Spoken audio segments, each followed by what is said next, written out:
Did you know? The Assholes, in French, Conards with a single N please, is the name of a corporation and the burlesque party it organized in Rouen around Mardi Gras, between the 14th and 17th centuries.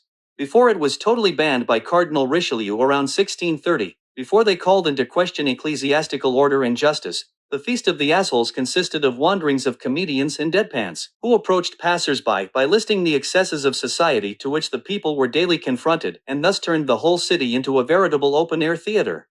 The talent of his pranksters was also to bring to light the social disorders and the failings of society, obtained thanks to an organized and well-informed network. Adultery, theft, crime, nothing escaped them. King, Pope, high clergy, and even lambda citizen, no one escaped their oral and public denunciation. So why were the assholes called that? For some, the word would find its source on the side of the cheated on, that is to say husbands deceived by their wives. For others, it would rather mean foolish and facetious. Today, if you want to follow in the footsteps of the assholes, I'll meet you on Place du Lieutenant Aubert, one of the city's historic squares.